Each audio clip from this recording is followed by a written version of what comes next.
Welcome to legend TV. నేను మీ అనిల్. మనం అయితే పార్లమెంట్ ఎలక్షన్స్ అయిపోయాయి. మరి వాటి గురించి మన తెలంగాణలో సినీ ఇండస్ట్రీ ఎటువైపు వెళ్తా ఉంది, చాలా విషయాలు అయితే మనం అయితే ఈ రోజు అయితే తెలుసుకుందాం. ఎందుకంటే ఇప్పుడు 10 రోజులు కూడా సినిమా థియేటర్లు క్లోజ్ చేసుకోవాల్సిన పరిస్థితి తెలంగాణలో వచ్చింది.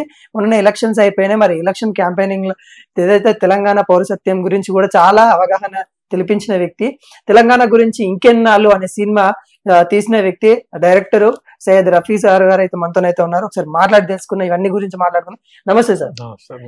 సార్, ఇప్పుడు తెలంగాణలో అయితే పార్లమెంట్ ఎలక్షన్స్ అయితే అయిపోయాయి. మీరైతే దానికంటే ముందు కూడా క్యాంపెయినింగ్ అంటే ఓటు ఎలా వేయాలి, ఓటు విలువ గురించి అయితే చాలా చక్కగా చెప్పారు. ఇప్పుడు ప్రెసిడెంట్ ఏది గెలుస్తుంది అనుకుంటారు? మీ ఏది ఉంది అనాలిసిస్ ప్రకారం ఏముంది? యాక్చువల్లీ తెలంగాణ పౌర సమాజం అసెంబ్లీ ఎన్నికలలో ఎంత చురుగ్గా పార్టిసిపేట్ అయిందో ఈ లోక్సభ ఎన్నికలకు అంత పార్టిసిపేట్ కాలే. కారణం ఏంటంటే అప్పుడు కేసీఆర్ బీఆర్ఎస్ పార్టీ ఆర్థికంగా రాజకీయంగా చాలా బలపడి ఉండే. అయితే కాంగ్రెస్ పార్టీకి కూడా పౌర సమాజం అండా అవసరం ఉండే. కాబట్టి ఏఐసిసి వాళ్ళు కూడా పౌర సమాజం వాళ్ళతో కలిసి ఎన్నో సమావేశాలు పెట్టి అందరు కలిసి కేసీఆర్ గద్దె దించారు. తర్వాత ఏమైంది, ఒకప్పుడు కేసీఆర్ని గద్దె మీదకి ఎక్కించింది కూడా ఇదే పౌర సమాజం, తర్వాత దించింది కూడా పౌర సమాజమే. ఇప్పుడు అందరు కూడా కలిసి కాంగ్రెస్ పార్టీని ఒక ఆల్టర్నేట్ పార్టీగా తెలంగాణ ఇచ్చిన పార్టీ అనుకోను, లేకుంటే ఇప్పుడు ఉన్న బైలాస్ ప్రకారంగా ఇది ఒక డెమోక్రటిక్ పార్టీ అనుకొని కాంగ్రెస్ని ఎన్నుకొని అందరూ అసెంబ్లీ ఎలక్షన్లలో అందరు కష్టపడ్డారు. రిజల్ట్ కూడా కనపడిపోయింది. అయితే పార్లమెంట్ ఎన్నికలలో ఏమైందంటే కాంగ్రెస్ పార్టీ గెలిచిపోయినాక ఎంతో క్షేత్రస్థాయి చేరికలు చేరిపోయినారు. దాంట్లో వాళ్ళు కూడా బలం తెచ్చేసుకున్నారు. కాబట్టి వాళ్ళు కూడా అనుకొని ఉండొచ్చు ఏమని, ఈ పౌర సమాజంతో ఏమున్నది, రాజకీయం అంటే పైసలతోని పలుకుబడి కార్యకర్తలు సరిపోతారని అనుకొని ఉండొచ్చు గాక. కానీ వాళ్ళు కూడా కోదండరాం సార్ని ముందు పెట్టినరు, కాదని కాదు. కానీ అక్కడ కోదండరాం సార్ ఇప్పుడు ఒక రాజకీయ నాయకుడే, టీజేఎస్ పార్టీ అధ్యక్షుడు. కానీ ఆయనను పౌర సమాజం కింద కూడా చూస్తున్నారు అందరు కూడా. కాబట్టి ఆయనను వాళ్ళు ఏం నెగ్లెక్ట్ చేయలే, ఆయనకు చూపించారు. మిగతా వాళ్ళు కొందరైతే ఫోన్లు చేసినా వాళ్ళు లేపలేని నారాజై ఒకళ్ళిద్దరు బీజేపీ దిక్కు కూడా చేసారు. అయితే నేనేమనుకుంటున్నా అంటే ఈ ఒకళ్ళిద్దరి వల్ల మనం నారాజై ఒక ఐడియాలజీకే ఆ షిఫ్ట్ అవ్వడు నాకు అంత నచ్చలే. యాక్చువల్లీ మనం ఏంటంటే లార్జర్ పర్స్పెక్టివ్లా ఇప్పుడు దేశానికి మళ్ళీ కాంగ్రెసే కరెక్ట్ అని గ్రహించి, రాష్ట్రంలో కాంగ్రెస్ వచ్చింది కాబట్టి కేంద్రంలో కూడా కాంగ్రెస్ వస్తే ఇక్కడ అభివృద్ధి జరుగుతుందని భావించి కాంగ్రెస్ వాళ్ళు పిలుపు ఇవ్వకున్నా పిలవకున్నా పట్టించుకోకున్నా కూడా కొంతమంది అగ్ర పౌర సమాజ నాయకులు కానీ ఉద్యమ నాయకులు కానీ వివిధ సంఘాలు ఉన్నాయి కదా, వాళ్ళందరూ కూడా బయటకు వచ్చేసి ముక్త కంఠంతో కాంగ్రెస్ ఓటేయాలని చెప్పారు. దాంట్లో నేను కూడా ఉన్నా. అయితే ఇప్పుడు వాళ్ళకి ఇంకొక ఏముండే అంటే బీజేపీ ఇప్పుడు బీఆర్ఎస్ని అయితే పక్కన పెట్టేసి దాని గురించి చర్చ కూడా లేకుండా ఉండే.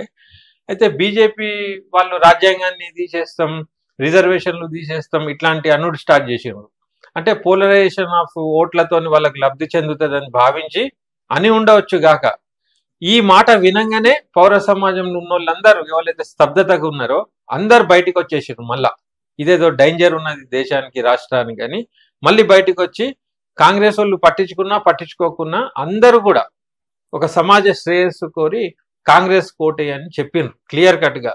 ఏ ఒక్క పౌర సమాజం కూడా బీజేపీకి ఓటేయి బీఆర్ఎస్కు ఓటేయి అని ఎవ్వలనలే, వాళ్ళ తమ పార్టీలు తప్ప.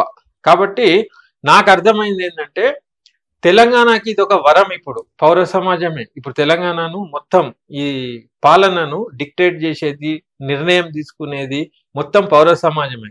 మీరు అనొచ్చు మరి పౌర సమాజం దగ్గర ఉద్యమకారుల దగ్గర డబ్బులు ఉన్నాయా, మరి వాళ్ళు చెప్తే అన్ని ఓట్లు పడతాయా అని మీరు అనొచ్చు. కానీ తెలంగాణ ఉద్యమంలో కూడా మన ఆయుధం భావవ్యాప్తి. ఈ ఉద్యమకారులే ఊరు తిరిగి తెలంగాణ ఆవశ్యకత గురించి ఎట్లా చెప్పినారో అదే వేలో ఇప్పుడు చైతన్యం బాగున్నది మన వాళ్ళ దగ్గర, ప్రజల దగ్గర ఉంది, ఉద్యమకారుల దగ్గర కూడా ఉంది. ఎన్నెన్నో ఏండ్ల నుంచి ఇప్పుడు నైజాం పాలన అప్పుడు రైతు సంఘాలు, రైతు కూలి సంఘాల కాడ నుంచి, తర్వాత తొలి దశ తెలంగాణ ఉద్యమం 69 అప్పుడు, తర్వాత నెక్సల్ ఉద్యమం కూడా ఉండే ఇక్కడ. ఇప్పుడు మలిదశ ఉద్యమం. ఇన్ని ఉద్యమాలు క్రాస్ చేసి అన్ని చూసి వచ్చినాక ఇక్కడ జరిగే కుట్రల గురించి కానీ, ఇక్కడ జరిగే దోపిడీ గురించి కానీ చాలా అవగాహన వచ్చేసింది. ఇప్పుడు పౌర సమాజం ఒక మంచి నిఘా పెట్టి చాలా అప్రమత్తంగా ఉండి వాచ్ చేస్తుంది. పబ్లిక్ కూడా రాజకీయ నాయకులది తక్కువ వింటున్నారు. ఇప్పుడు పౌర సమాజ నాయకులు చెప్పిందే ఎక్కువ వింటున్నారు. ఎందుకంటే రాజకీయ నాయకులు ఒకరినొకరు క్రిటిసైజ్ చేసుకుంటారు. మళ్ళీ లీడర్లు ఏ పార్టీలు ఎవడు ఉంటాడో ఎవరిని తెలియదు. ఇప్పుడు ఇవాళ ఒక కనుమ ఉంటే రేపు ఇంకో కనుమ ఉన్నది, మళ్ళీ రేపు వచ్చి ఇంకో కనుమ ఉండొచ్చు.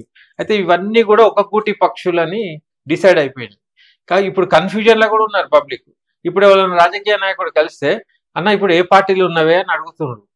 ఒకప్పుడు ఎట్లుండే, ఒక మనిషి అంటే అటు సత్యదాకా ఈయన కాంగ్రెస్, ఈయన కమ్యూనిస్ట్, ఈయన ఫలానా అని ఉండేది.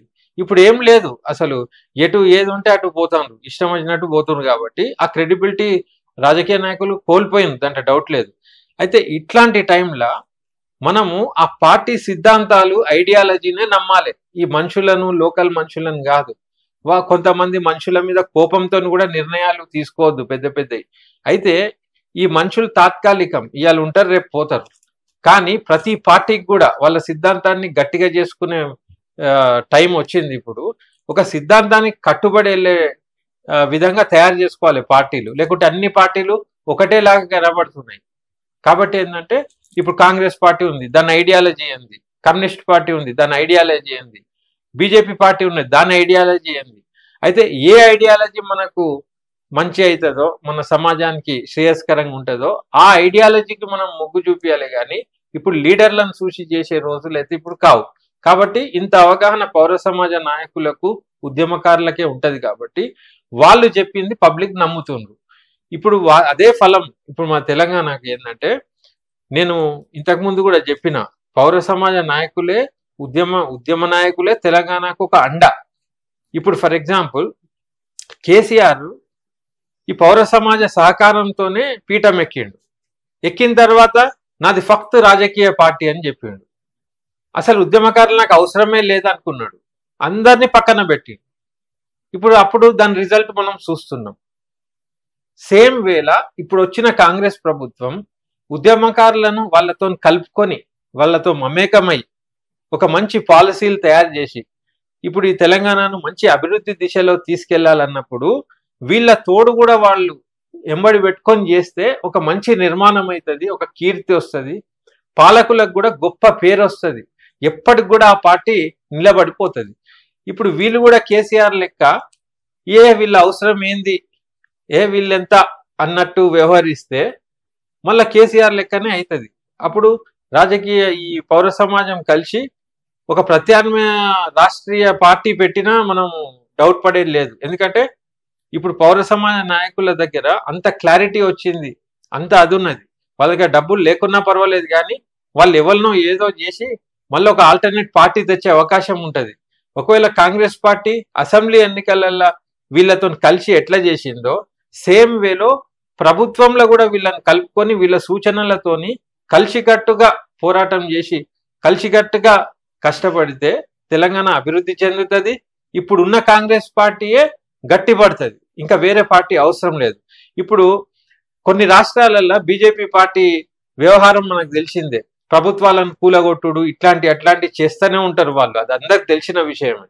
అట్లాంటి ఆపత్తి కూడా ఇప్పుడున్న ప్రభుత్వానికి వస్తే వాళ్ళు పౌర సమాజంతో కలిసిమెలిసి ఉంటే అసలు వాళ్ళకి ధోకానే ఉండదు. ఈ పౌర సమాజమే ఒక రక్షకులుగా ఉన్న ప్రభుత్వాన్ని కాపాడుకుంటారు, అంత సత్తా ఉంటది పౌర సమాజం దగ్గర. కాబట్టి ఇప్పుడున్న ప్రభుత్వం పౌర సమాజాన్ని దగ్గర తీసుకొని వీళ్ళతోని వీళ్ళ సూచనలతోని ముందుకెళ్తే వాళ్ళకి పురోగతి ఉంటది. ఇంకోటి సార్, దీని మీదనే మనకి ఏంటంటే చూస్తే పల్లెల్లో ఓటింగ్ శాతం బాగా ఉంది, ఈ పట్టణాల్లో ఇంత అవగాహన ఉండి ఇంత టెక్నాలజీ ఉండి ఇక్కడ చూసుకున్నట్లయితే ఓటింగ్ శాతం హైదరాబాద్ చూసుకున్నా చాలా తక్కువ ఉంది. దీనికి అలా డిఫరెంట్ ఎందుకు అలా అనుకుంటున్నారు? పల్లెల్లో అవగాహన కొంతమందికి ఉండకపోవచ్చు, చదువుకోలేదు, ఏం చదువుకోలేదు, అలాంటి వాళ్ళకి ఓటేస్తా ఉన్నారు. ఇక్కడ సిటీలో ఉన్న వాళ్ళు ఓటు వేయకపోవడానికి గల కారణాలు ఏంటో అనుకుంటా ఉన్నారు మీరు? నాకు తెలిసేందంటే ఒక మా టీచర్ అనేటోడు ఏంటంటే, he is a literate but not educated. అంటే దాని అర్థము పేరుకు చదువుకున్నారు, ఏదో పట్టా వచ్చింది, కానీ మనకి జ్ఞానం ఉండదు. వాడు అన్ఎడ్యుకేటెడ్ లెక్కనే. ఊర్లలో ఎట్లున్నదంటే చదువు తక్కువ ఉండొచ్చు గాక, కానీ వానికి కొద్దిగా చైతన్యం ఉన్నది వీనికంటే. ఫర్ ఎగ్జాంపుల్ ఇప్పుడు చూడండి, ఈవెన్ చదువుకున్న వాళ్ళు కూడా ఎమ్మెల్సీ ఎలక్షన్లలో కూడా పైసలు తీసుకొని ఓట్లు వేసేటోళ్ళు ఉన్నారు. ఇప్పుడు చదువుకొని లంచాలు తీసుకుంటారు తెలుసు కదా, చదువుకున్నాకనే ఒక పోస్ట్ వస్తుంది, వాడు ఆడ కూర్చొని సేవ చేయని కానీ జాయిన్ అవుతాడు. తర్వాత లంచం ఇయ్యంది ఏం కదలది. అంటే వాడు చదువుకున్నోడా చదువు లేనోడా? వాడు చదువుకొని అజ్ఞాని, వానికి మోరల్సే ఉండయి. అట్లా సిటీలలో ఎక్కువ ఉంటారు కదా. కాబట్టి చదువు వచ్చి జ్ఞానం లేనోళ్ళు వీళ్ళందరూ. కాబట్టి ఏంటంటే లంచాలు ఎట్లా తీసుకుంటారో ఓటుకు కూడా పైసలు తీసుకునేటోళ్ళు. తర్వాత స్వార్థపూరితం ఉంటారు సిటీలలో ఎక్కువ శాతం. ఏముంటదంటే వాడు లంచగొండి కాబట్టి, వాడు అక్రమాలు చేస్తాడు కాబట్టి, వాడు సోమరిపోతు, ఉట్టిగానే పైసలు వస్తాయి కాబట్టి వానికి బతకనేర్చినోడు వాడు ఏమనుకుంటాడంటే ఏదో రాజకీయం ఏదో నడుస్తుంది, ఎవడో గెలుస్తాడు ఎవడో పోతాడు, ఏ గంత దూరం ఎందుకు పోవాలి ఎండల, మనం పెట్రోల్ వేసుకొని పోయి అది ఎందుకు, దానికంటే కూడా హాలిడే లాగా మంచిగా ఇంట్లో ఉందాం లేకుంటే ఎక్కడికన్నా పోదామని అట్లాంటి ఆలోచనల డిగ్రీలు చదువుకున్న అక్షరాస్యుల వ్యవహారం ఇట్లున్నది సిటీలో. అదే ఊర్లో పాత చైతన్యం ఓట్ అనగానే అది వంది ఒక ఆత్మగౌరవం, ఒక హక్కు, ఇది నాది అన్నట్టు ఓటు వేయాలి అనే అవగాహన అప్పుడు కల్పించింది, వీడు ఫాలో అవుతుండు. కానీ ఊర్లల్లో కూడా ఓటుకు నోటు అలవాటు చేసిండ్రు. అప్పుడే వాళ్ళకి ఈ అలవాటు చేయనుండే, ఓటు వేసేటప్పుడు పైసలు తీసుకుంటే ఇది పాపం, ఇది నేరం అని ఇట్లా అలవాటు చేసి ఉంటే ఆ ఊరోళ్ళు పాపం ఇది తీసుకోకుండా వేసేటోళ్ళు. కానీ వాళ్ళ లబ్ధి కోసం మనమే చెడగొట్టినాం వాళ్ళకు. కానీ ఊర్లలో కూడా ఎట్లున్నది తెలుసా వాళ్ళ నిజాయితీ. ఇప్పుడు నువ్వు నాకు పైసలు ఇచ్చినావు, ఓటు వేయమన్నావు, నువ్వు ఇచ్చినందుకన్నా వేస్తాడు ఆడు, లేకుంటే నీకు మోసమైంది అన్నట్టు అమాయకులు పాపం. అయితే ఇప్పుడు అక్కడ ఏంటంటే ఓటు వేయాలంటే వాళ్ళకు ఒక ఘట్టం లాగా, ఒక పండుగ లాగా. ఇప్పుడు దసరా పండుగకు ఊరు నుంచి ఊరికి వస్తారా, అట్లా ఇప్పుడు నా వాచ్మెన్లు డ్రైవర్లు అందరు ఓటేయడానికి పోయినరు వాళ్ళ ఊర్లకు. అది వాళ్ళ ఇంట్రెస్ట్ అన్నట్టు, ఒక ఎమోషన్. ఇప్పుడు పండుగలకు ఊర్లలోకి పోవడు, అత్తగారింటికి పోవడు ఎట్లుంటుందో, ఇప్పుడు సంక్రాంతికి ఆంధ్రోళ్ళందరూ పోయాడ కోడి పందాలు ఆడు ఎట్లనో ఈ ఓట్ల పండుగకు పోయి ఓటేసుడు కూడా అనుకో ఆనవాయితీ. అట్లా ఓట్లేస్తుండ్రు. కానీ ఓట్లకు పైసలు ఇచ్చుడు ఇది అది ఇచ్చేటోడు కానీ తీసుకునేటోడు కూడా అది క్రైమ్. రాను రాను మెల్లమెల్లగా పౌర సమాజం ద్వారానే ఇది కూడా ఈజీ అవుతుంది. ఇప్పుడు మళ్ళీ వచ్చే ఎలక్షన్లకు మేము పోయిన ఎలక్షన్లలో ఏమన్నామంటే పైసలు ఇస్తే తీసుకోనరి, కానీ ఫలానా ఉనికి వేయండి, ఈయనకైతే అస్సలు వేయద్దని చెప్పినాం. ఇప్పుడు వచ్చే ఎలక్షన్లలో ఏం చెప్పబోతున్నాం అంటే, ఎవరు చెప్పినా చెప్పకుండా నేనైతే ఇనిషియేటివ్ తీసుకుంటున్నా. నేను ఏం చెప్పబోతున్నా అంటే, ఎవడైతే పైసలతోని ఓటు అడుగుతాడో వానికి అస్సలు వేయకుండ్రి, తీసుకోండి కానీ వానికి ఓటు వేయకుండ్రి. ఎందుకంటే వాడు దందా లెక్క చేస్తుండు, నీకు ఓటుకు పైసలు ఇస్తుండు, తర్వాత వాడు చేసేది చేస్తుండు, అంటే వాడు దొంగ అన్నట్టే. ఓటుకు పైసలు ఇస్తుండు అంటే వాడు ఒక దోపిడీదారుడు. తర్వాత ఓటు కోసం కులం పేరైనా మతం పేరైనా తీసిండంటే వాడు నీకు సెంటిమెంట్ చెప్పి ఎక్స్ప్లాయిట్ చేస్తుండు, నిన్ను మోసం చేయడానికి వస్తుండు. కులం పేరు, మతం పేరు, పైసలు, మందు, ఇట్లాంటి ఏ లాలూచి పెట్టినా వాడు ఒక దుర్మార్గుడు అనుకోవాలి. మరి ఎవరికి వేయాలి ఓటు అంటే, నీ నిత్య అవసరాలు, నీ సంక్షేమము, నీకు మినిమం డే టు డే లైఫ్లా నీ మోరీ గురించి, నీళ్ళ గురించి, నీ తిండి గురించి, చదువు గురించి, వైద్యం గురించి, ఇట్లాంటి నీ బతుకు తెరువు గురించి ఎవడైతే చెప్తాడో వాడు పైసలు ఇవ్వకున్నా పర్వాలే, కానీ నీ బతుకు బాగుపడుతుంది. ఇది చెప్పబోతున్నాం నెక్స్ట్ ఎలక్షన్స్ కి. సో మొత్తానికైతే ఎలక్షన్స్ అయితే అయిపోయాయి. మొత్తానికి ఏ పార్టీకి ఎన్ని సీట్లు రాబోతున్నాయి మీ అనాలిసిస్ ప్రకారం ఎలా ఉంది? ఎందుకంటే మీరు గతంలో తెలంగాణ మొత్తము కొద్దిగా అవగాహన ఉంది, సినిమాలు కూడా తీస్తారు. ఎలా ఉండబోతా ఉంది ఇప్పుడు జరిగిన పార్లమెంట్ ఎలక్షన్స్ లో ఏ పార్టీకి ఎక్కువ రాబోతా ఉంది? ఇంకా నేను ఉన్నమాట చెప్తున్నా. వాస్తవానికి ఓట్లు వేసే వరకు ప్రచారం చేయడం సబబే, పబ్లిక్ కి చైతన్యపరచడం సబబే. ఓట్లు వేసేసిండ్రు, ఇక దాంట్లో ఏం పడ్డాయి అనేది అది తీసినాడే తెలుస్తుంది. ఆ తీయక ముందే వీళ్ళకి వస్తాయి వాళ్ళకి వస్తాయి అనుకుంటే ఏవైతే అంచనాలు వేస్తున్నారు అందరూ, నాకు తెలిసేది అంతా ఉట్టిదే, అల్ప సంతోషమే. ఎందుకంటే అనలైసిస్ ఎందుకు చేయాలి, నీకు అది తెలిసేపోతుంది. అయితే కొంతమంది అంటారు ఇవాళ రేపు ఓట్ల మీద లేదు, ఈవీఎంల మీద కూడా ఉంటది, ఈవీఎంలు కూడా కింద మీద అవుతాయి అన్నట్టు అంటుర్రు. ఇక ఈవీఎంలే కింద మీద అయినాక ఇక నీ అంచనా ఏం పనికి వస్తుంది? ఆడ ఈవీఎంలే చెప్తున్నాయంటే నీ అంచనా దండిగే. అయితే నాకు తెలిసి ఏంటంటే ఇప్పుడు బీఆర్ఎస్ పార్టీ మాత్రం టోటల్ గా అసలు దాని టాపికే లేకుండా పోయింది. ఇప్పుడు కే పాల్ లెక్క వీళ్ళ చర్చ కూడా అట్లా అయిపోయింది అన్నట్టు. పాపం అయినన్నా జెన్యూన్, అయినన్నా నిజంగా కే పాల్ అనేటోడు మంచోడు. యాక్చువల్లీ వింటారా మీరు? ఎందుకంటే గొప్పోడు మంచోడు గట్లనే అనిపిస్తాడు మనకు. అదే లూటీ చేసేటోడు దగులుబాజీ వాడు అర్థం కాదు, వాడు ఏక్ నంబర్ కేడి ఉంటాడు, మనం అన్ని స్వీకరిస్తాం.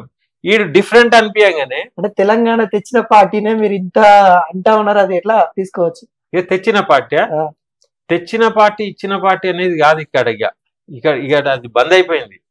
పార్టీ కూడా ఏం తేలే. సోనియా గాంధీ అనేట ఆమె బయటి దేశం డిఎన్ఏ కాబట్టి, ఒక నిజాయితీ గల స్త్రీ కాబట్టి, ఆమె అన్ని చూసింది కాబట్టి వాళ్ళ పార్టీలో కూడా ఎన్ని అడ్డంకులైంది.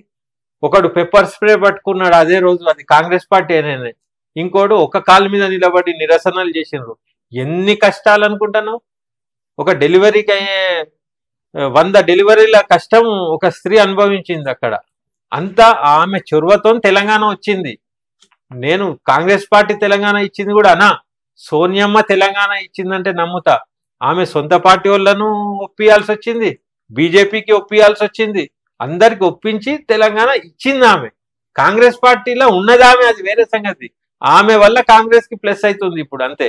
అయితే నేనేమంటున్నా అంటే, ఓకే ఈయన తెచ్చినా నేను తీసుకొచ్చినా అంటుండు. తీసుకొచ్చిన వాళ్ళు మనం అందరం, ఆయన ఒకడే ఎట్లా చేస్తాడు? మనం అందరం కొట్లాడినాం. అమరవీరులు చచ్చిపోయినరు ఎంతో మంది. మరి వాళ్ళు తెచ్చిండ్రా, ఈయన తెచ్చిండా? ఎవరు తెచ్చిండు? సబ్బండ వర్ణాలు అన్ని కలిసి మనం పోరాటం చేసినాం, ఎన్నెన్నో ఏళ్ల నుంచి చేసినాం, రాలే, ఇప్పుడే వచ్చింది. మరి అదే ముందు నడిచిన వ్యక్తి నేను, అందుకే వచ్చింది చెప్తా. మంచి పని చేసినావు, నడిచినావు కాబట్టే నీకు కూర్చోబెట్టినరు, నీ మాటలు నమ్మినరు. నువ్వు తెలంగాణ పోరాటం చేయలేని ఎవడు అంటుండు? చేసినావు, నువ్వు రాజకీయ పరంగా చేసినావు. చేసినాక ఏం చేసినావు? ఉద్యమకారులను దూరం పెట్టినావు. నువ్వు ఇవాళ నిన్ను దూరం పెట్టినరు, నీకు అదే శాపం తగిలింది. అమరవీరుల కుటుంబాలు ఏదో తూర్పాలిష్ ఏదో ప్రకటించినావు, వాళ్ళని పట్టించుకోలే. మరి తెచ్చినావు నువ్వైతే నువ్వు ఏం లాభం? నీకోసం నువ్వు తెచ్చుకున్నట్టు ఉన్నది కథ. నీ వల్ల ఏం లాభమైంది? నీ సొంతంగా ఎక్కువ లాభమైంది, నీకే లాభమైంది. నీ చెంచాగాన్లు ఎవడన్నా నీ బూట్లు తుడిచేటోనికి లాభమైంది, నువ్వు ఏది చెప్తే తలుపు పెట్టడానికి లాభమైంది. ఎవడన్నా బ్రోకర్ గాడు, కాంట్రాక్టర్ గాడు నీకింది నాకిందంటే వానికి లాభమైంది. నిజాయితీ ఉన్నోని ఎవరిని నువ్వు దగ్గర తెచ్చినావు? నువ్వు గద్దర్ని దగ్గర తెచ్చినవా? విమలక్కని దగ్గర తెచ్చినవా? కోదండరాంని దగ్గరకు తెచ్చినవా? మాలాంటి వాళ్ళని దగ్గరకు తెచ్చినవా? ఎందుకంటే నువ్వు ఇష్టం వచ్చినట్టు చేయలేవు. నిన్ను అడుగుతాం మేము, నువ్వు అన్యాయాలు చేస్తే ఈ కాళేశ్వరాలు ఇవన్నీ కాకపోవు మేము ఎంబడి ఉంటే.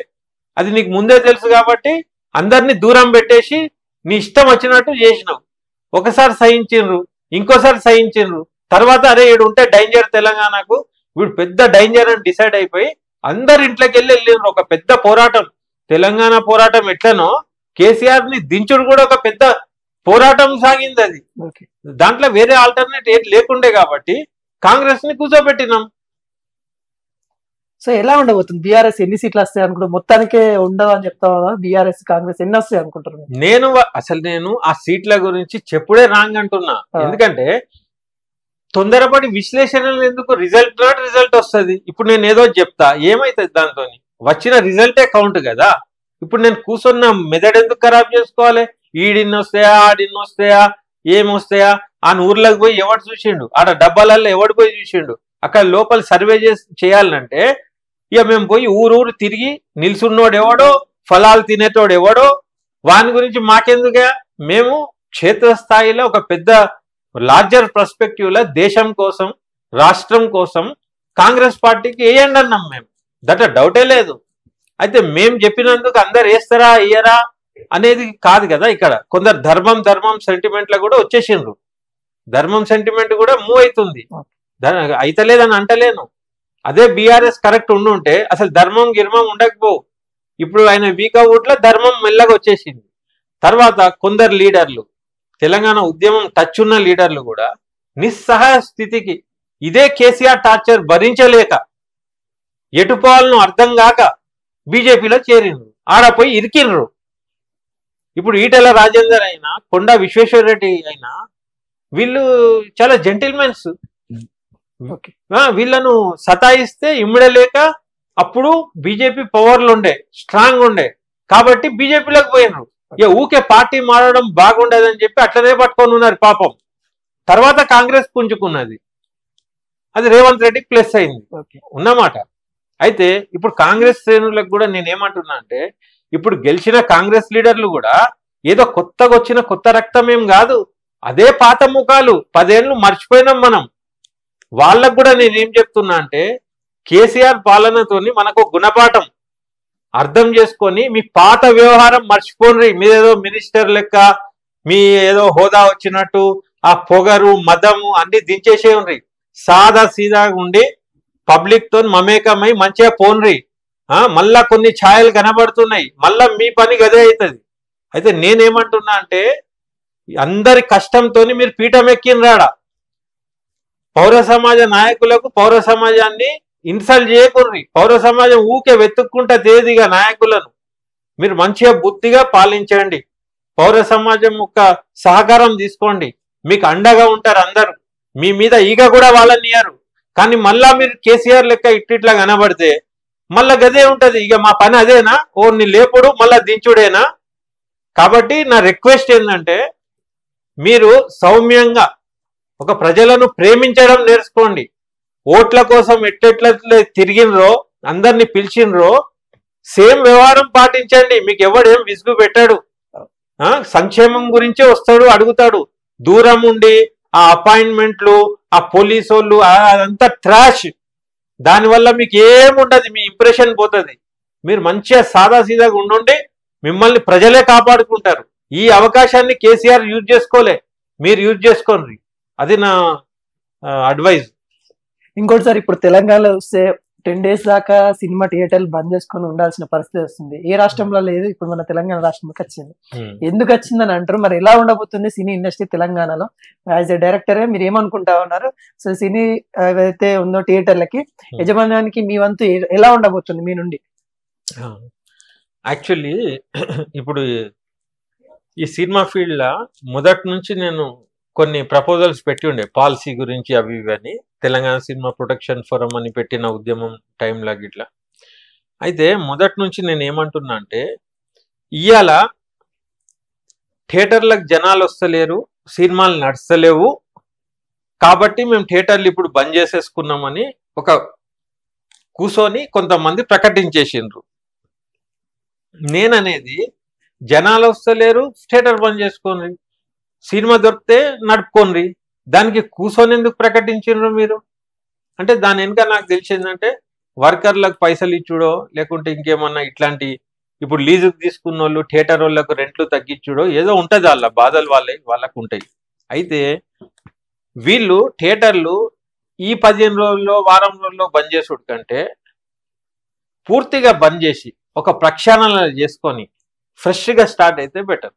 ఫర్ ఎగ్జాంపుల్, ఇప్పుడు సినిమా ఫీల్డ్కి మనుగడ కావాలంటే, సినిమా థియేటర్లు మంచిగా నడవాలన్నా వీళ్ళు చేయాల్సిన మొట్టమొదటి పని ఏంటంటే, కరెంటు బిల్ ఏదైతే ఉన్నదో అది అడ్డగోలుగా వస్తుంది. దాన్ని ఇండస్ట్రీ సెక్టార్కి తీసుకొని ఇండస్ట్రియల్ కేటగిరీ కింద పెడితే కరెంటు బిల్లులు తక్కువైతాయి. నేను గత ప్రభుత్వంలో కేటీఆర్ కూడా చెప్పిన ఈ మాట, కానీ కాలే. అయితే కరెంటు బిల్లు ఇండస్ట్రీ కేటగిరీకి తీసుకుంటే ఇప్పుడు వచ్చేంత కరెంట్ బిల్ తగ్గుద్ది, ఒకటి. సెకండ్, క్యూబ్ యూఎఫ్ఓ అని డిజిటల్ స్క్రీనింగ్ ఛార్జెస్ ఏవైతే ఉన్నాయో అవి విపరీతంగా ఒక వారంకి 9,000 అట్లా తీసేసుకుంటుంది. ఫర్ ఎగ్జాంపుల్, ఆ సినిమా 2 రోజులే నడిస్తే ఆ వారమీ పైసలు అటే జప్తిగా, మరీ దుర్మార్గంగా ఉన్నది. అయితే క్యూబ్ యూఎఫ్ఓ డిజిటల్ ఛార్జెస్ కూడా వేరే రాష్ట్రాలలో తక్కువ ఉన్నది, ఈడ ఎక్కువ ఉన్నది.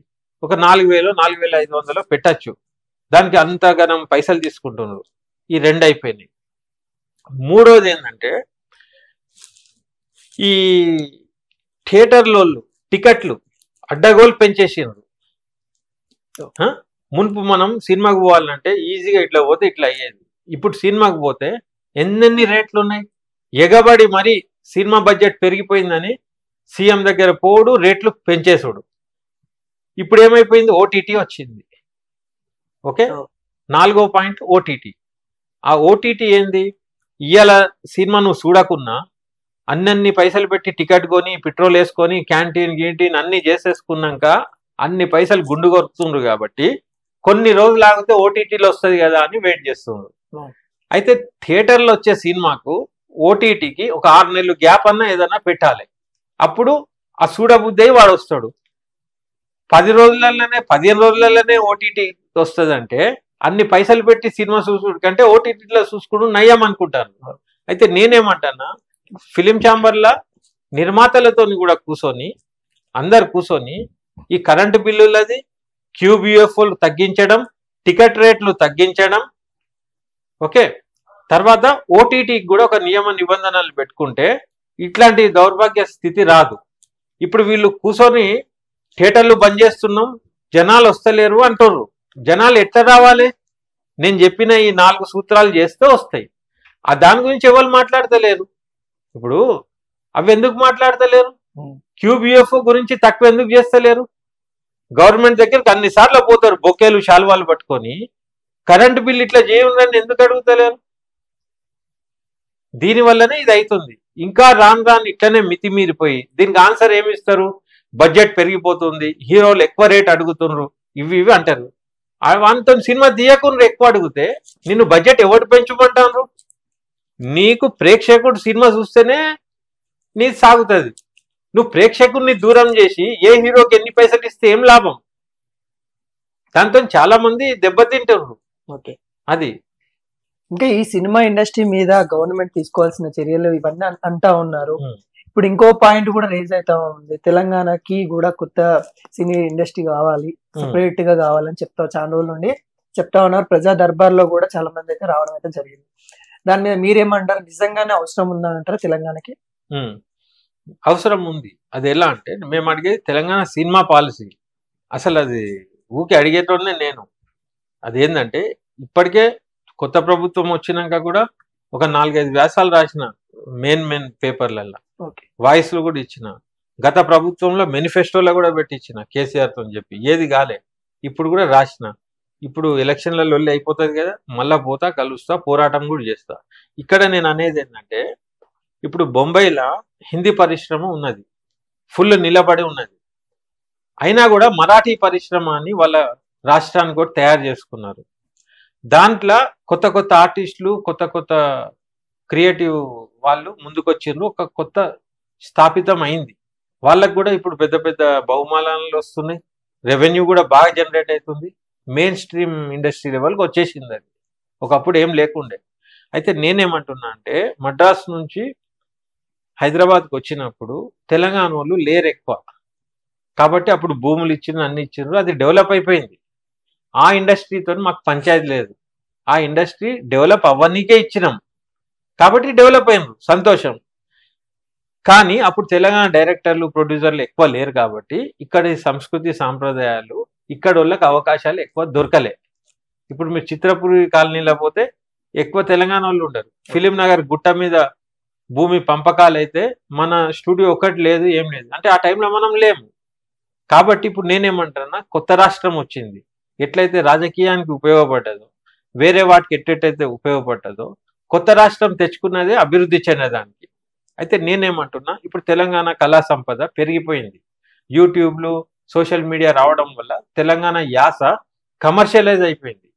పిల్లగాళ్ళు షార్ట్ ఫిలింలు తీస్తున్నారు, మంచి ఆల్బమ్లు చేస్తున్నారు. అది వట్టి యూట్యూబ్కే పరిమితం కాకుండా వీళ్ళు కూడా వెండి తెర మీద వెలగాలన్నా, ఒక ప్రపంచ ఖ్యాతి తేవాలన్నా వీళ్ళకు కూడా మొదటి నుంచి ఒక ప్రోత్సాహకాలు ఇవ్వాలి. ఫర్ ఎగ్జాంపుల్ ఎట్లా అంటే, మున్పు ఎట్లయితే ఇచ్చేదో ఇట్లాంటి సినిమాలకు సబ్సిడీ ఇవ్వాలి, మినిమం ట్యాక్స్ మినహాయింపు ఇవ్వాలి. థియేటర్లు దొరికాయి కాబట్టి ఒక 2 షోలన్నా ఇట్లాంటి సినిమా వచ్చినప్పుడు ఇవ్వాలి. ఆర్టిస్టులు ఉన్నారు, కళాకారులు ఉన్నారు, వాళ్ళకి ట్రైనింగ్కి పూనా ఫిలిం ఇన్స్టిట్యూట్ లాంటిది ఒక ఇన్స్టిట్యూట్ పెట్టాలి. ఫస్ట్ ఇన్స్టిట్యూట్ నుంచి బీజం వేస్తే దాంట్లో తయారైన వాళ్ళతోని ఒక కమిటీ పెట్టి కథలు వినాలి, ఆ కళాకారులతో సినిమా తీయాలి. పెట్టుబడి పెట్టి నిర్మాణంకి ఎవరైనా వస్తే గవర్నమెంట్ కూడా ఫిలిం డెవలప్మెంట్ కార్పొరేషన్ నుంచి కొంత ఫండింగ్ చేయాలి. అది సబ్సిడీ రూపంలో అయినా ఫైనాన్స్ రూపంలో అయినా గవర్నమెంట్ వీళ్ళు కలిసి ముందుకు వెళ్ళిపోతే వాళ్ళకు కూడా ఆదాయం ఉంటుంది, వీళ్ళకు కూడా ఒక కొత్త ఇండస్ట్రీ వస్తుంది. అప్పుడు హైదరాబాద్లో ఉన్న తెలుగు సినిమా పరిశ్రమ ఉంటుంది, ఏదైతే నడుస్తుందో వీళ్ళది ఒకటి సపరేట్ స్టార్ట్ అవుతుంది. అప్పుడు రెండు కూడా ప్యారలల్గా వెళ్తూ ఉంటాయి. ఇది మా విజన్. ఇది ఏ ప్రభుత్వం చేయగలిగితే వాళ్ళకే గొప్ప పేరు ఉంటుంది. అది మేము చెప్తూనే ఉన్నాము, ఇప్పటికి కూడా చెప్తాం, అది అవసరమే. ఇంకోటి ముఖ్యమైన విషయం మీతో పంచుకోవాలి. తెలంగాణ రాకముందు నేను ఇంకెన్నాళ్ళు సినిమా తీసిన కదా, దాన్ని కొనసాగింపుగా నెరవేరిన కళ అని సినిమా తీసిన. దాని స్క్రీనింగ్ జరిగింది. సెన్సార్ వాళ్ళు కటింగ్స్ ఇచ్చిండ్రు, చాలా విచిత్రంగా ఉన్నది ఆ కటింగ్స్. నేను ఇప్పుడే సెన్సార్ రూల్స్ కూడా చదివిన. అయితే ఆ సెన్సార్ రూల్స్ ఏవైతే రాయబడి ఉన్నాయో ఆ రూల్స్ని నేను తప్పు పడతలేను, కానీ ఆ రూల్స్ని వీళ్ళు ఏ రకంగా అయితే తీసుకొని దాన్ని అమలు చేస్తున్నారో అది హాస్యాస్పదంగా ఉంది, వింతగా ఉంది, అసలు సెన్స్లెస్గా ఉన్నది. ఎలా ఉన్నాయి అసలు రూల్స్ ఏమున్నాయి సెన్సార్ లో? ఏముందంటే ఇప్పుడు మా దానికి ఏమి ఇచ్చిందంటే ఎక్కడెక్కడ నెక్స్ట్ లైట్ ఉన్నదో అది తొలగించాలని అన్నారు. నేను అనేది ఏంటంటే ద నెక్స్ట్ లైట్స్ అని మిథున్ చక్రవర్తి సినిమా టైటిల్తోనే వచ్చింది. ఓకే, తర్వాత పీపుల్స్ వార్ అని నారాయణమూర్తి గారి సినిమా ఒక నెక్స్ట్ లైట్ సంస్థ పేరే ఉన్నది, పీపుల్స్ వార్. టెర్రరిస్ట్ అని ఉన్నది సినిమా పేరు. మొన్న రజాకార్ అని వచ్చింది. ఇవన్నీ కూడా నెగటివ్ ఎలిమెంట్సే. మీరు నెక్స్ట్ లైట్ అనే డైలాగ్ని తీసేయమన్నారు. నేననేది ఇప్పుడు ఒక వ్యవస్థ గురించి తీసినప్పుడు, సినిమా తీసినప్పుడు దాన్ని హైలైట్ చేసి నెక్స్ట్ లైట్లు సూపర్ అని నేనేం తీయలే. ఒక రైతు కుటుంబంలో ఒక తండ్రి ఎన్కౌంటర్లో చచ్చిపోతాడు, ఓకే, నెక్స్ట్ లైట్లలో జాయిన్ అవుతాడు, ఎన్కౌంటర్ అవుతాడు. అయితే ఈ స్ట్రగుల్స్ కంటే కూడా ఓటుతోని మనం ఎట్లానే ఒక మంచి ఆలోచన చెప్పడానికి నేను ముందు నుంచి సాయుధ పోరాటము, ఈ నక్సల్ ఉద్యమము, తెలంగాణ ఉద్యమంలో కాలబెట్టుకొని పోవడు, ఇవన్నీ చెప్పుకుంటూ వచ్చిన ఆ క్రమంలో నెక్సలైట్ ఉద్యమం అనేది కూడా చాలా అద్భుతంగా వచ్చింది సినిమా. దాంట్లో నెక్సలైట్ పదం తీసేయని చెప్పి 4-5 చోట్ల ఏడ ఉన్నదో మొత్తం తీసేయమని కటింగ్ వచ్చింది. చాలా వింతగా ఉన్నది. నేను ఆర్గ్యూ కూడా చేసిన, వాళ్ళకి అర్థమైతే లేదు. నేను అనేది ఏంటంటే ఇప్పుడు ఒక దవాఖానాలో ఆ వ్యవస్థలో తీసినప్పుడు డాక్టర్ని డాక్టర్ అనకి ఏమంటారు? యాక్టర్ అంటారా? డాక్టర్ అనా? ఇప్పుడు పోలీస్ వ్యవస్థ ఉంటుంది, ఏడేడ పోలీస్ ఉన్నదో తీ అంటారు, పోలీస్ని పోలీస్ అన్నామా అంటాం కదా. ఇప్పుడు ఒక టెర్రరిస్ట్ల గురించి సినిమాలు 100 వస్తున్నాయి. దాంట్లో హీజ్ అ టెర్రరిస్ట్ అని మాట్లాడే దాంట్లో వాడు టెర్రరిస్ట్ అంటే టెర్రరిస్ట్ తీసేయట్లే అంటావు. టెర్రరిజంని హైలైట్ చేయొద్దు, అది కరెక్టే, కానీ పదం తీసేస్తే సినిమా ఎట్లయితుంది? ఇట్లుంది. ఇది ఒక పెద్ద టార్చర్. ఇది ఎవరు సంజాయించాలి ఇప్పుడు వాళ్ళకు? ఇప్పుడు మీరు డిఫరెంట్ అంటే ఏదైతే టెర్రరిజం ఏదైతే ఉందో దాని మీద డిఫరెంట్ ఓటుతో కూడా మనం సమాధానం చెప్పచ్చు. ఈ వేలో తీసుకొచ్చారా మూవీ?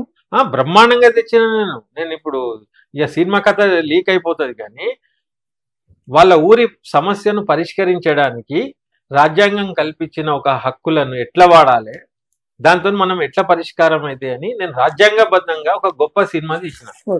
దానికి రిటైర్ అయిన చీఫ్ జస్టిస్లు, ఐఏఎస్ ఆఫీసర్లు, ఐపీఎస్లు దాని గురించి ఒక షో వేస్తే వాళ్ళందరి రికార్డ్ చేసి పెట్టిన నేను. మరి వాళ్ళందరూ బుద్ధిజీవులు అద్భుతమని సపట్లు కొట్టినప్పుడు మరి వాళ్ళకి నెక్స్ట్ లైట్ అని తీసేయాలి ఈ పదం అనేది.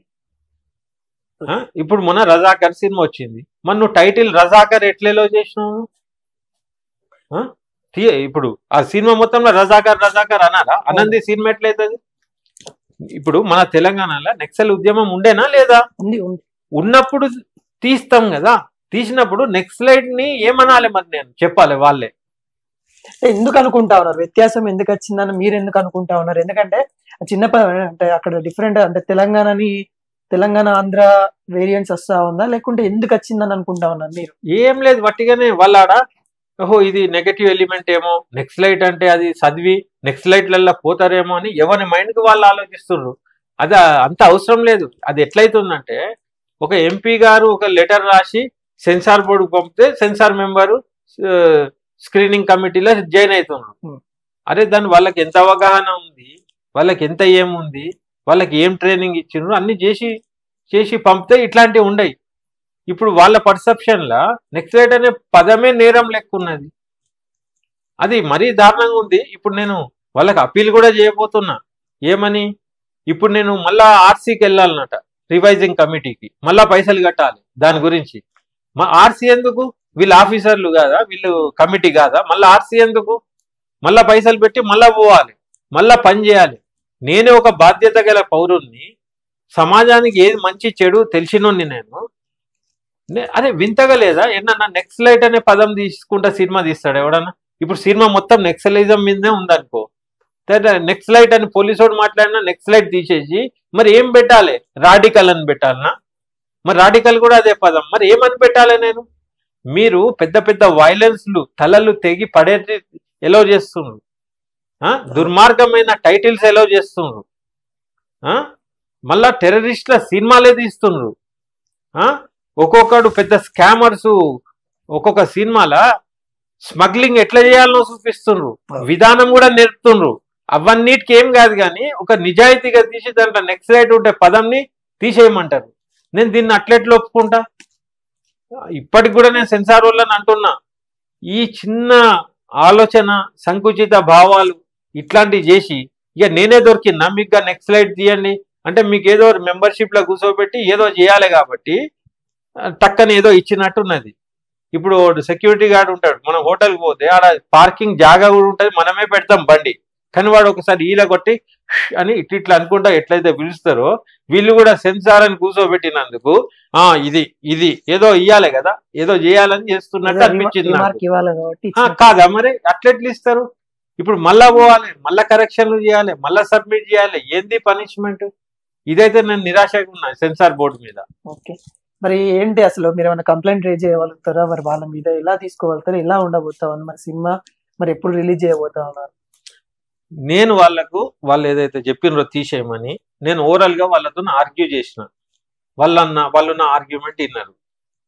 సరే మేము ఆలోచన చేసి డిసైడ్ చేస్తామని ఏదో కాగితాల మీద సంతకాలు తీసుకున్నారు, ఎంటీ కాగితాలే చేసిన. నేను ఇక ఎంటీ కాగితాల మీద సంతకాలు అంటే వాళ్ళ ఫామ్ ఉంటుంది, దాంట్లో నింపారు, తర్వాత నింపుకుంటారు, అందరు గట్టనే చేస్తారట. నాకు కూడా అదేమన్నా ఆస్తియా, కోట్ల రూపాయలు పోతాయా, గివ్వే ఉంటాయి కదా లొల్లీలని. సరే అని నేను నమ్మి చేసిన వాళ్ళకి గౌరవించడానికి. ఒకవేళ నేను చెయ్యను అంటే అది పెండింగ్ పడుతుంది. ఇప్పుడు ప్రభుత్వం ఎట్లుంటది, చెయ్యను అంటే చేసినాం, వాళ్ళు చెప్పింది విన్నాం, కానీ నేను ఆబ్జెక్ట్ చేసిన. ఈ నెక్సలైట్ అని 20 కాడ ఉంటది అనుకో, ఆ 20 కటింగ్స్ ఎట్లుంటది సినిమా చెప్పు? రిక్వెస్ట్ చేసిన, సంజాయించిన, అన్ని చెప్పిన, అయినా కూడా ఇప్పుడు నాకు లిస్ట్ వచ్చింది ఇవాళ, దాంట్లో నెక్సలైట్ తీసేయనే ఉన్నది. ఇంత ఆర్గ్యూ చేసినా కూడా ఆ కటింగ్ అట్టనే పెట్టిన వాళ్ళు తీసేయాలని చెప్పారు. ఇప్పుడు నేను రివిజన్ కమిటీకి వెళ్ళాలి, రివైజింగ్ కమిటీకి. ఆ రివైజింగ్ కమిటీకి పోవాలన్నా ఏం చేయాలి? నేను మీడియా ద్వారానో ఏదో ఒక లెటర్ రాద్దాం అనుకుంటున్నా, ఇంకోసారి పునరాలోచించాలి, ఇట్లాంటి సిల్లీ కటింగ్లు ఇచ్చి నాకు ఎఫెక్ట్ చేయకూడదు. రియల్ ఏదైనా ఉంది అంటే దానికి అర్థం ఉంటుంది. ఇప్పుడు మీరు చెప్పుర్రి, ఒక సగటు పౌరునిలాగా ఒక నెక్సలైట్ వ్యవస్థ గురించి తీసినప్పుడు నెక్సలైట్ పదమే ఉండద్దు ఎట్లా అంటావు? నువ్వు మొత్తం సినిమానే తీసేయి, నెక్సలైట్ మీద సినిమానే తీస్తున్నా నేను, ఆ పదంలో ఏమొచ్చింది నీకు? అది నా అబ్జెక్షన్, అంతే.